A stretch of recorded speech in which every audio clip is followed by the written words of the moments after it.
কত কি তো দোয়াতে চাইলাম, কোনো দিন তো কোনোটা কবুল হইল না। আসলে 6টা জিনিস রাসূল আকরাম সাল্লাল্লাহু আলাইহি ওয়াসাল্লাম বিশেষভাবে চাইতে বলেছেন। তো আমি একটা একটা করে বলে দিচ্ছি, আজকে একেবারে নোট রেখে দেবেন ইনশাআল্লাহ। সবাই শুনেন মনোযোগ দিয়ে। 1 নাম্বার হচ্ছে শারীরিক সুস্থতা। আল্লাহর হাবিব সাল্লাল্লাহু আলাইহি ওয়াসাল্লাম দোয়া করতেন, আল্লাহুম্মা আফিনি ফি বাদানি, আল্লাহুম্মা আফিনি ফি সামঈ, আল্লাহুম্মা আফিনি ফি বাসারি, লা ইলাহা ইল্লা আনতা। দেখেন, শারীরিক সুস্থতা এটা আল্লাহর পক্ষ থেকে বিশেষ নিয়ামত, কিন্তু পৃথিবীর মানুষ এই সুস্থতা এবং অবসরতা এই দুইটা নিয়ামতকে অস্বীকার করে। এই দুইটা নিয়ামতের ব্যাপারে অবসর মানে গাফেল। এই দুটি নিয়ামত অস্বীকার এবং গাফেল যারা, এই দুটি নিয়ামতের ব্যাপারে প্রত্যেকটা মানুষ ক্ষতিগ্রস্ত। তাহলে আল্লাহর কাছে যখন দোয়া করবেন, আপনার দোয়ায় আপনার নিজের সুস্থতা এবং আশপাশের মানুষের সুস্থতার জন্য দোয়া করতে ভুল করবেন না। এবং যে দোয়াটা আপনাদেরকে করতে বললাম একটু আগে, এই দোয়াটা আপনারা প্রত্যেকে করবেন ইনশাআল্লাহ তাআলা। শারীরিক সুস্থতা, যদি শারীরিক সুস্থতা না থাকে তাহলে আপনি আমল ঠিকমতো করতে পারবেন না, দুনিয়াতে ঠিকমতো চলতে ফিরতে পারবেন না। এবং এটা আল্লাহর পক্ষ থেকে মুমিন বান্দার জন্য সবচেয়ে বড় নিয়ামত। 2 নম্বর, হালাল রিজিকের জন্য আল্লাহর কাছে দোয়া করবেন। দোয়াটা কিভাবে করবেন দেখেন, পবিত্র কোরআনে আল্লাহ সুবহানাহু ওয়া তাআলা বলছেন, আল্লাহু লাতীফুম বিইবাদিহি ইয়ারযুকু মান ইয়াশা ওয়া হুয়াল কাউইয়্যুল আজিজ। আল্লাহ নিজ বান্দাদের প্রতি অনুগ্রহ প্রয়ণ, যাকে ইচ্ছা রিজিক দেন, তিনি শক্তিশালী পরাক্রান্ত। সূরা আশ-শূরার 19 নম্বর আয়াতে আল্লাহ বলছেন।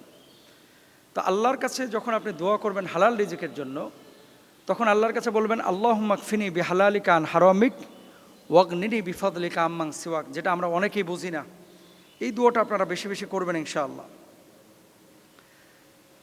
হালাল রিজিক ইবাদত কবুলের প্রধান শর্ত। এখন আপনি রিজিক হালাল না, আপনি আল্লাহর কাছে সারা জীবন কান্নাকাটি করবেন, কোনো লাভ হবে না। এর জন্য হালাল রিজিকের জন্য আল্লাহর কাছে সবসময় দোয়া করবেন। 2 নম্বর গেল। 3 নম্বর, নিরাপদ বাসস্থান। দেখেন, ইব্রাহিম আলাইহিস সালাতু ওয়াস সালাম শিশু সন্তান এবং বেবি হাজেরাকে যখন রেখে গেলেন এই যে সাফা মারওয়ার কাছে, তিনি একটা দোয়া করেছিলেন। আপনি এই দোয়া কি আপনার বাসস্থানের জন্য করেছেন? আপনি ফ্ল্যাটের চিন্তা করেন, আপনি বাড়ির চিন্তা করেন, কিন্তু এই দোয়া তো আপনি কখনো করেন নাই। দোয়াটা কি ছিল? রব্বানা লিইয়ুকিমুস সালাহ ফাজআল আফিদাতাম মিনান নাস তাহউই ইলাইহিম ওয়ারযুকহুম মিনাস সামারাতি লাআল্লাহুম ইয়াশকুরুন। এবং সাইয়্যিদুল ইস্তিগফার আপনারা বেশি বেশি পড়বেন। আল্লাহুম্মা আনতা রাব্বি লা ইলাহা ইল্লা আনতা খালাকতানি ওয়া আনা আবদুক ওয়া আনা আলা আহদিকা ওয়া ওয়াদিকা মাসতাতাতু। এই যে সাইয়্যিদুল ইস্তিগফার, ইস্তিগফার বেশি বেশি পড়লে আপনার জন্য রিজকের বারাকার দরওয়াজা উন্মুক্ত হয়ে যাবে ইনশাআল্লাহ। আর একটা দোয়া পড়বেন, আল্লাহুম্মা আনতা রাব্বি লা ইলাহা ইল্লা আনতা আলাইহি তাওয়াক্কালতু ওয়া আনতা রাব্বিল আরশিল আযীম মাশা আল্লাহ লা হাওলা ওয়ালা কুওয়াতা ইল্লা বিল্লাহিল আলিয়্যিল আযীম। যাই হোক, অনেকগুলো দোয়া আছে, আমি মুখতাসার আপনাদেরকে বলে দিচ্ছি। এই দোয়াগুলো করবেন, হালাল রিজকের জন্য আল্লাহর কাছে চাইবেন। এরপরে আপনি আল্লাহর কাছে বলবেন নেককার স্ত্রী এবং সন্তান। নেককার মানে কি? কুররাতা আয়ুন মানে হচ্ছে যে সন্তানকে দেখলে শুধু নিজের ভিতরে আনন্দ হবে, ব্যাপারটা এরকম না। সে দিনদার হবে, মুত্তাকি হবে, পরেজগার হবে। রব্বি ইন্নী লিমা আনজালতা ইলাইয়া মিন খায়রিন ফাকির।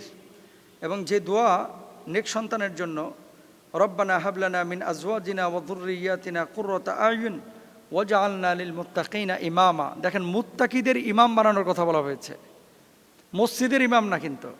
যে আল্লাহ আমার ছেলেকে, আমার মেয়েটাকে মুত্তাকিয়াদের ইমাম বানায়া দেন, এটা কে বলছেন? আল্লাহ তাআলা নিজে শিখিয়েছেন। আমরা কি এই দোয়া করেছি? আমরা দোয়া করি আমার ছেলেকে আল্লাহ ডাক্তার বানাও, ইঞ্জিনিয়ার বানাও। অবশ্যই বানাক, আমিও দোয়া করি। কিন্তু আপনার দোয়াটা হচ্ছে ওয়াজআলনা লিল মুত্তাকিনা ইমামা, মুত্তাকিদের, যাদের হৃদয়টা আল্লাহর ভয় দ্বারা নূরান্বিত, এরকম মুত্তাকিদের ইমাম বানায়। এই দুটি নিয়ামত অস্বীকার এবং গাফেল যারা, এই দুটি নিয়ামতের ব্যাপারে প্রত্যেকটা মানুষ ক্ষতিগ্রস্ত। তাহলে আল্লাহর কাছে যখন দোয়া করবেন, আপনার দোয়ায় আপনার নিজের সুস্থতা এবং আশপাশের মানুষের সুস্থতার জন্য দোয়া করতে ভুল করবেন না। এবং যে দোয়াটি আপনাদেরকে করতে বললাম একটু আগে, এই দোয়াটা আপনারা প্রত্যেকেই করবেন ইনশাআল্লাহ তাআলা। শারীরিক সুস্থতা, যদি শারীরিক সুস্থতা না থাকে তাহলে আপনি আমল ঠিকমতো করতে পারবেন না, দুনিয়াতে ঠিকমতো চলতে ফিরতে পারবেন না। এবং এটা আল্লাহর পক্ষ থেকে মুমিন বান্দার জন্য সবচেয়ে বড় নিয়ামত। 2 নম্বর, হালাল রিজিকের জন্য আল্লাহর কাছে দোয়া করবেন। দোয়াটা কিভাবে করবেন দেখেন, পবিত্র কোরআনে আল্লাহ সুবহানাহু ওয়া তাআলা বলছেন, আল্লাহু লাতীফুম বিইবাদিহি ইয়ারযুকু মান ইয়াশা ওয়া হুয়াল কাউইয়্যুল আজিজ। আল্লাহ নিজ বান্দাদের প্রতি অনুগ্রহ প্রয়ণ, যাকে ইচ্ছা রিজিক দেন, তিনি শক্তিশালী পরাক্রান্ত। সূরা আশ-শূরার 19 নম্বর আয়াতে আল্লাহ বলছেন। তো আল্লাহর কাছে যখন আপনি দোয়া করবেন হালাল রিজিকের জন্য, তখন আল্লাহর কাছে বলবেন, আল্লাহুম্মা কফিনি বিহালালিকা আন হারামিক ওয়াগনিনি বিফাদলিকা আম্মাং সিওয়াক, যেটা আমরা অনেকেই বুঝি না। এই দোয়াটা আপনারা বেশি বেশি করবেন ইনশাআল্লাহ। হালাল রিজিক ইবাদত কবুলের প্রধান শর্ত। এখন আপনি রিজিক হালাল না, আপনি আল্লাহর কাছে সারা জীবন কান্নাকাটি করবেন, কোনো লাভ হবে না। এর জন্য হালাল রিজিকের জন্য আল্লাহর কাছে সবসময় দোয়া করবেন। 2 নম্বর গেল। 3 নম্বর, নিরাপদ বাসস্থান। দেখেন ইব্রাহিম আলাইহিস সালাতু ওয়াসসালাম শিশু সন্তান এবং বেবি হাজেরাকে যখন রেখে গেলেন এই যে সাফা মারওয়ার কাছে, তিনি একটা দোয়া করেছিলেন। আপনি এই দোয়া কি আপনার বাসস্থানের জন্য করেছেন? আপনি ফ্ল্যাটের চিন্তা করেন, আপনি বাড়ির চিন্তা করেন, কিন্তু এই দোয়া তো আপনি কখনো করেন নাই। দোয়াটা কি ছিল? রব্বানা লিয়ুকিমুস সালাহ ফাজআল আফিদাতাম মিনান নাস তাহউই ইলাইহিম ওয়ারযুকহুম মিনাস সামারাতি লাআল্লাহুম ইয়াশকুরুন। এবং সাইয়্যিদুল ইস্তিগফার আপনারা বেশি বেশি পড়বেন। আল্লাহুম্মা আনতা রাব্বি লা ইলাহা ইল্লা আনতা খালাকতানি ওয়া আনা আবদুক ওয়া আনা আলা আহদিকা ওয়া ওয়াদিকা মাসতাতাতু। এই যে সাইয়্যিদুল ইস্তিগফার, ইস্তিগফার বেশি বেশি পড়লে আপনার জন্য রিজকের বারাকার দরওয়াজা উন্মুক্ত হয়ে যাবে ইনশাআল্লাহ। আর একটা দোয়া পড়বেন, আল্লাহুম্মা আনতা রাব্বি লা ইলাহা ইল্লা আনতা আলাইহি তাওয়াক্কালতু ওয়া আনতা রাব্বিল আরশিল আযীম মাশা আল্লাহ লা হাওলা ওয়ালা কুওয়াতা ইল্লা বিল্লাহিল আলিয়্যিল আযীম। যাই হোক, অনেকগুলো দোয়া আছে, আমি মুখতাসার আপনাদেরকে বলে দিচ্ছি। এই দোয়াগুলো করবেন, হালাল রিজকের জন্য আল্লাহর কাছে চাইবেন। এরপরে আপনি আল্লাহর কাছে বলবেন নেককার স্ত্রী এবং সন্তান। নেককার মানে কি? কুররাতা আয়ুন মানে হচ্ছে যে সন্তানকে দেখলে শুধু নিজের ভিতরে আনন্দ হবে, ব্যাপারটা এরকম না। সে দিনদার হবে, মুত্তাকি হবে, পরেজগার হবে। রব্বি ইন্নী লিমা আনজালতা ইলাইয়া মিন খায়রিন ফাকির।